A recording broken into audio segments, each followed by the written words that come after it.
Hola, ¿qué tal? Muy buenos días. Un gusto tenerlos aquí. Mi nombre es Eduardo Prado, soy jefe del Content Lab de Semana Económica y estamos dentro de este foro que estamos organizando con América Economía y con APEC que se llama Road to APEC, ¿no? Este busca ser un espacio de conversación para tocar diferentes tópicos que además se abordarán dentro del Foro de Cooperación de Asia-Pacífico, ¿no? Hoy vamos a hablar de un tema súper importante que creemos vital para el desarrollo del país y es la transición energética. Para eso nos acompaña hoy Rosa María Flores Arauz. Ella es CEO de Calpa en Perú. ¿Cómo estás, Rosa María? Hola Eduardo, muy bien, gracias. Y gracias por invitarme a este espacio, gracias a Semana Económica y América Economía. Un gustazo tenerte con nosotros, Rosa María. Y quería arrancar preguntándote justamente eso, ¿no? Teniendo en cuenta el momento en el que está viviendo el Perú a nivel económico de los últimos años, tomando como foco este foro, ¿qué tan relevante dirías tú que es hoy la transición energética para un país como el Perú, ¿no? Mira, la transición energética hoy es muy importante a nivel mundial, pero Perú tiene algo súper positivo. Todos los países del mundo, la gran mayoría, tienen metas muy específicas de descarbonización hacia el 2030 y algunas incluso de carbón cero, ¿no? Al 2050, ¿no? Y eso lo que tiene para países como el Perú es un potencial de desarrollo impresionante, te voy a contar. Uno de los aspectos relevantes para reducir emisiones de CO2 es el tema de la transición energética y de movernos hacia un mundo con tecnologías más amigables con el medio ambiente. Pero esas tecnologías requieren además un potencial minero muy importante. Y ahí es donde el Perú juega un rol realmente fundamental. El mundo necesita para la transición energética como 17 minerales, de los cuales el Perú produce 8. Y se estima que hacia el 2050 la demanda mundial de cobre se va a duplicar. Por lo tanto, necesitamos el doble de producción de cobre al 2050. Y el Perú es el segundo país con mayores reservas de cobre. Imagínense ustedes la oportunidad brillante que tenemos para, dentro de este marco de transición energética, desarrollar por excelencia lo que el Perú es, que por excelencia es un país minero. Claro, tenemos muchos desafíos para eso, por supuesto. Y esto termina en un círculo virtuoso bien bonito, ¿no? Porque necesitamos muchos minerales, ¿no?, para la transición energética. Y adicionalmente, al necesitar esos minerales y estando con tanto potencial en Perú, consumen además, tú sabes que la industria minera es intensiva en la demanda de electricidad. Por lo tanto, además, eso va a generar que se necesiten mayores centrales de generación eléctrica en el Perú, que al mismo tiempo provienen de tecnologías renovables no convencionales que cada vez están más baratas, como las eólicas y las solares. Entonces, por todos lados, el Perú se ve beneficiado de estos esfuerzos grandes en transición energética. Muy interesante lo que nos comentas, Rosa María, sobre todo teniendo en cuenta este círculo virtuoso, ¿no? Pero en línea con eso, ¿no? Hoy en día en el Perú, ¿cómo ves específicamente en el país el avance del acceso a este tipo de energías renovables, ¿no? Es un país que todavía tiene muchos problemas en algunas regiones de acceso a energía. ¿Qué sectores tal vez ves que son los que más avances han tenido? Mira, a nivel de emisiones de CO2 a nivel mundial, el Perú está con el 0.3% de las emisiones de CO2 que se generan en el mundo. Eso te da un indicio de que por el lado realmente de Perú, mucho en ese aspecto no vamos a contribuir, que uno debería estar enfocado más en países como China, Estados Unidos e India. Si ya nos vamos al Perú propiamente dicho y uno ve la data que tenemos, si uno revisa el Our World Data del 2022, que es lo último que tenemos. Ahí están las actividades país por país y obviamente la del Perú también, de cuáles son las actividades en las que deberíamos poner foco para hacer también políticas públicas destinadas a reducir las emisiones de CO2. Claramente está la deforestación, el cambio en el uso de suelos, ¿no? El transporte, evidentemente, cuando uno ve Perú, automáticamente da la vuelta y mira transporte, ¿no? Entonces, yo diría que políticas públicas deberían estar orientadas más a eso. En el Perú, el tema de la electricidad, cuando hablamos de electricidad, para que se hagan una idea, más o menos las emisiones de CO2 a nivel mundial en el tema eléctrico y por generación están bordeando el 30%. Entonces, los países tienen mucho por hacer. Sin embargo, esa data, para el caso peruano, es tan solo el 7%. Y eso es porque en generación de electricidad, y siempre lo decimos en todos lados a donde vamos, somos bendecidos. Tenemos agua, tenemos gas natural, tenemos viento, tenemos sol, tenemos de todo. Entonces nuestra matriz energética es bastante limpia y con un potencial enorme y que cada vez se va a ir desarrollando mucho más en lo que llamamos energías renovables no convencionales, ¿no? Hoy día la penetración está, cuando hablamos de producción, por ejemplo en lo que va del año, el 9% de la producción del Perú ya es con generación que proviene de energías solares y eólicas. Y para que se hagan una idea, tenemos, el país demanda más o menos 7.500 megavatios. Hoy tenemos 25.000 megavatios de proyectos entre eólicos y solares pidiendo entre estudios de preoperatividad y operatividad al operador del Sistema Eléctrico Nacional, que es el COES. Estos estudios un poco te dicen dónde te vas a conectar, las especificaciones técnicas de tu proyecto y imagínate el apetito que puede haber por ese tipo de tecnologías en Perú una vez que los costos de esas tecnologías han bajado. Esto es maravilloso, dicen, tú me dirás, Eduardo, todo es una maravilla. Realmente no todo es una maravilla, ¿no? Nosotros hemos avanzado, ahora yéndonos a cobertura de electricidad, en los últimos 30 años hemos pasado del 66% de cobertura a nivel nacional a un 98%, pero nos falta aún 2% de peruanos o habitantes en el Perú que no cuentan con un servicio pero tan elemental como es la electricidad. Eso realmente es inaudito, ¿no? Teniendo todos los recursos que tenemos que enfocarnos en llegar a ese 2%. Y ya si uno empieza a mirar el tema más en grande, lo que tenemos nosotros es en muchas zonas aisladas realmente sol y viento, con lo cual podemos hacer bastante en energías eólicas y solares, que uno me podría decir, sí, Rosa María, pero son intermitentes y ¿qué hacemos las 24 horas del día? Mira, en algún momento, cuando las tecnologías recién ingresan, ¿no? Son caras, pero conforme se van desarrollando más y va avanzando el mercado, esos costos van bajando, ¿ya?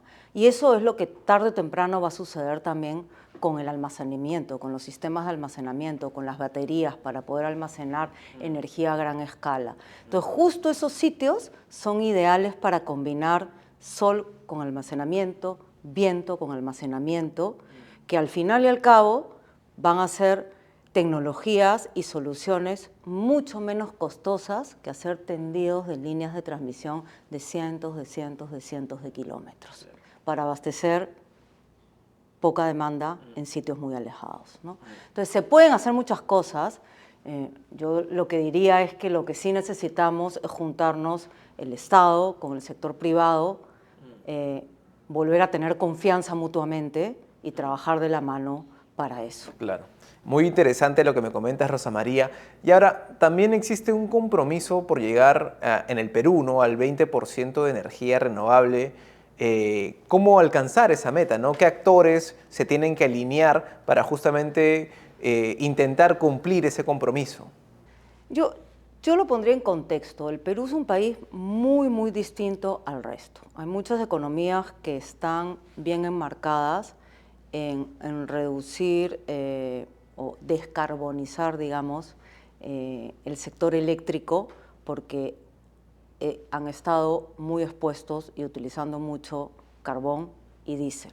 El caso del Perú es completamente, yo digo, siempre distinto en la parte eléctrica al resto del mundo, justamente porque, mira, para que se hagan una idea, este año el 61% de la producción en lo que va del año ha sido renovable, ¿ya?, entre hidroeléctricas, eólicas y solares.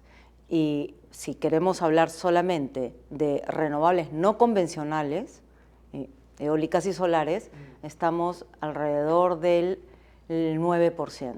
O sea, hoy día abastecemos la demanda nacional con una producción del 9% en eólicas y solares. Hemos avanzado un montón y vamos a seguir avanzando porque esas tecnologías se han abaratado. Y se han abaratado mucho, y ya son competitivas, todos los actores, no solamente nosotros a través de Calpa, sino que todos los actores del sector eléctrico estamos apostando por eso, tenemos proyectos y por eso te comentaba y ahora lo repito, que 25.000 megavatios se tienen en proyectos entre eólicos y solares pidiendo autorizaciones de estudios entre preoperatividad y operatividad.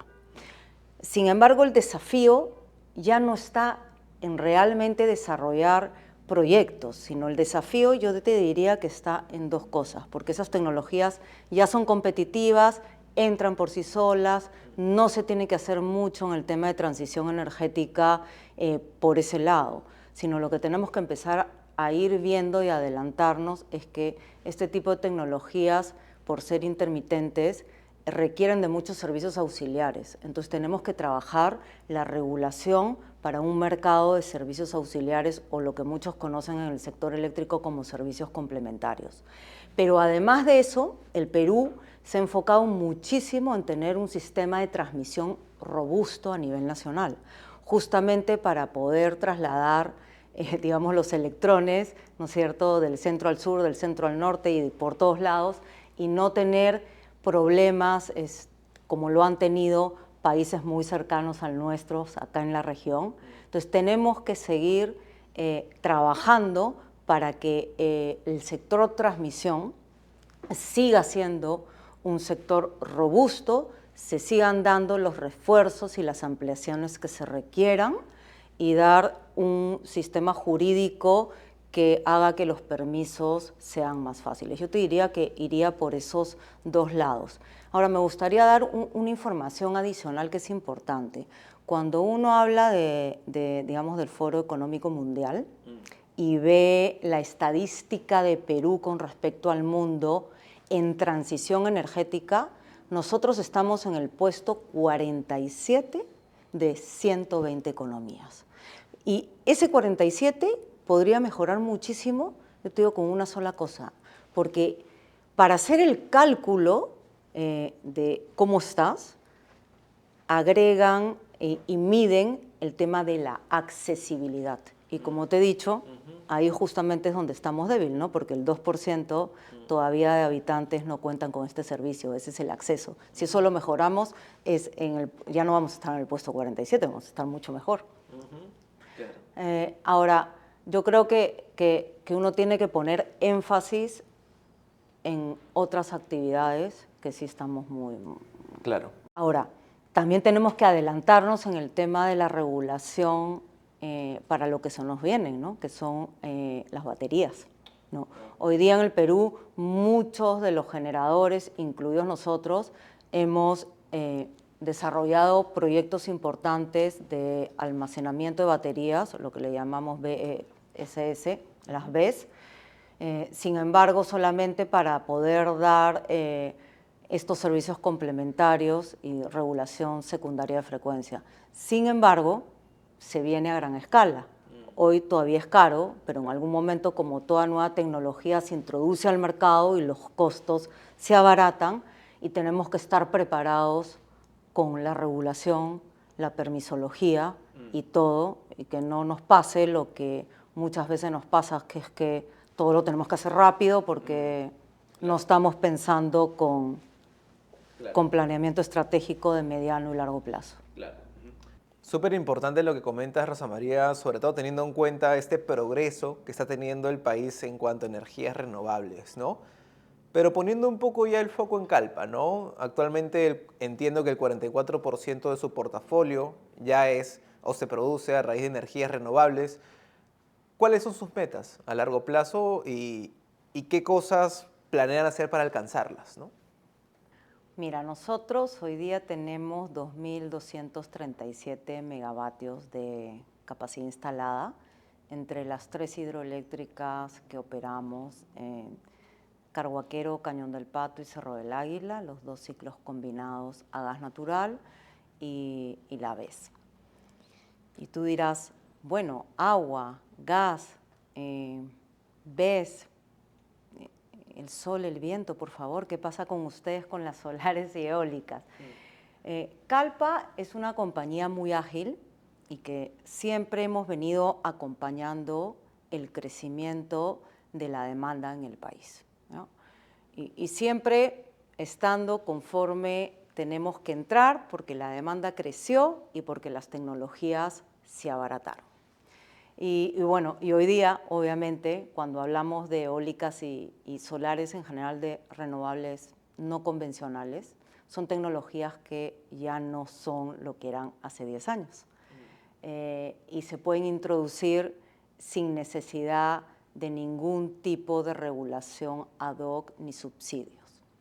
Entonces ahí es donde ya nosotros estamos entrando y hoy día tenemos un pipeline de proyectos muy, muy grande.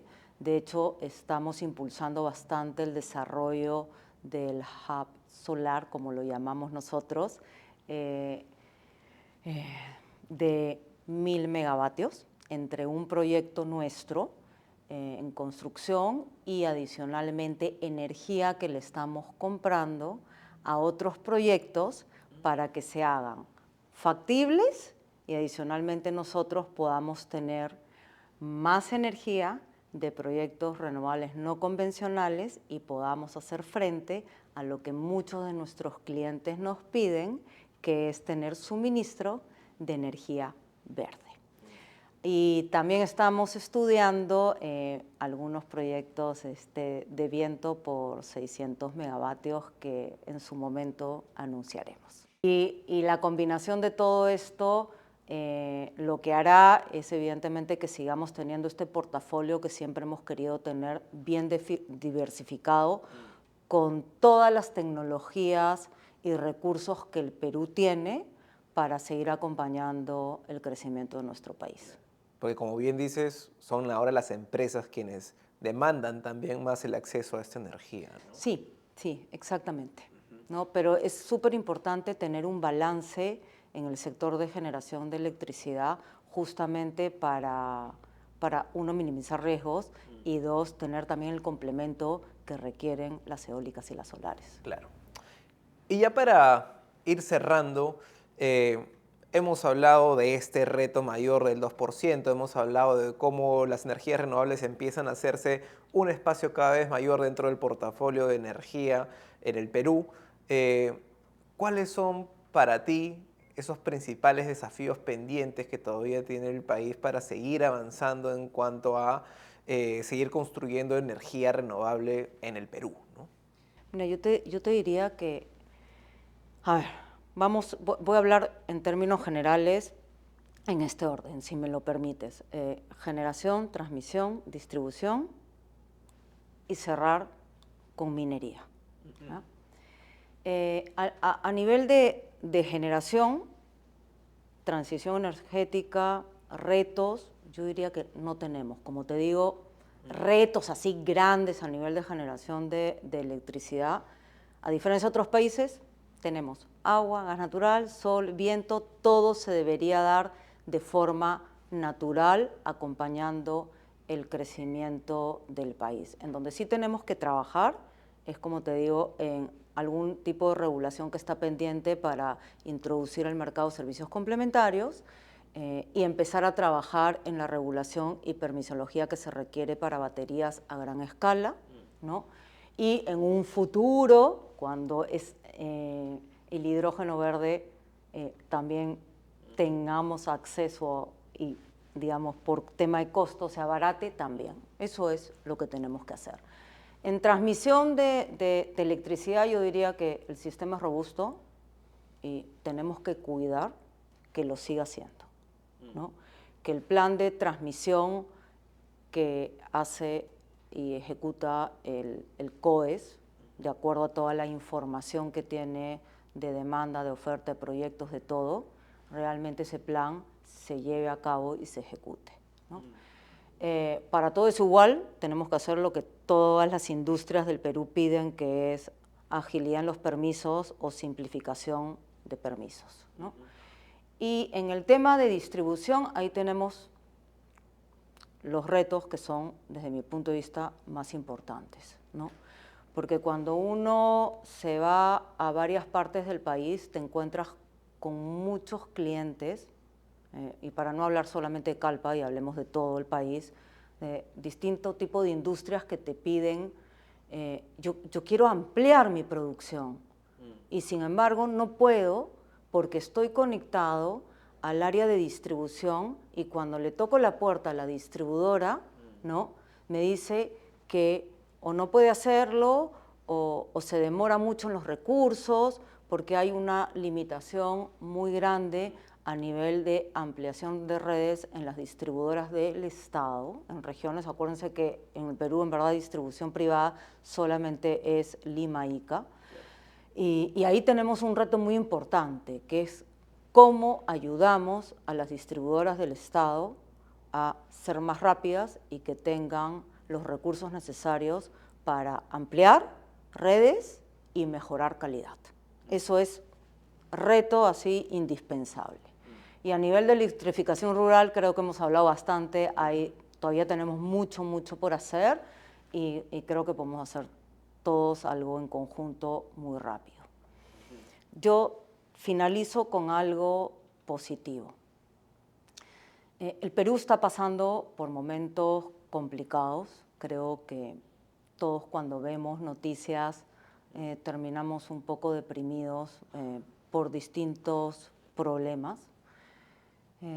Pero el mayor problema que tenemos al final es que a raíz de la pandemia y en adelante el nivel de pobreza se ha incrementado. Y no podemos pensar en un país viable si no empezamos a atacar el problema de fondo. Tenemos que generar empleo y reducir la pobreza. Después podemos hablar de aumentar infraestructura, pero si no generamos empleo, no hacemos nada. Tenemos que de todas maneras enfocarnos en reducir la pobreza, y para todo eso también se requiere seguridad. Y ahí es donde a mí me gustaría entrar a tallar, porque el Perú es un país minero por excelencia. Y todo lo que está pasando, como lo hemos comentado largamente en esta entrevista, y gracias, hace que el Perú cada vez tenga una oportunidad muchísimo más grande de desarrollar empleo y disminuir la pobreza. Porque lo que se va a requerir en los siguientes años en relación a producción de minerales básicos para la transición energética, 8 de 17 los tiene el Perú. Seríamos irresponsables si dejamos pasar nuevamente la oportunidad de oro que tiene el Perú para seguir desarrollándose en el sector formal con responsabilidad ambiental y social, ¿no? Y generar, porque dentro de la actividad minera formal con responsabilidad ambiental y social se genera muchísimo empleo, todo lo conexo a la actividad minera. Entonces, hoy por hoy tenemos 51 proyectos entre nuevos entre nuevos proyectos mineros y ampliaciones, Claro. eso suma como 54.000 millones de inversión en cartera en proyectos, de los cuales 30 de esos 51 proyectos son cupríferos. Entonces tenemos que trabajar todos juntos, tenemos que trabajar en volvernos a unir y entender que el Perú por excelencia es un país minero y que hoy por hoy tenemos una oportunidad brillante, si todos trabajamos juntos, desarrollar al país como se merece. Más claro imposible, Rosa María. Te agradezco por tu tiempo y por el espacio. Creo que quedan grandes lecciones, quedan grandes mensajes en torno a lo que hemos hablado. El reto está ahí, las herramientas están ahí, falta un poco más de alineación de los diversos actores, pero bueno, muchas gracias nuevamente por el tiempo que te has dado y por acompañarnos. Gracias a ti, Eduardo, y nuevamente a través tuyo agradecer a Semana Económica y América Economía. Y estar de nuevo juntos cuando sí lo quieran. De todas maneras, muchas gracias, Rosa María. Y con nosotros, hasta una próxima oportunidad. Gracias a todos.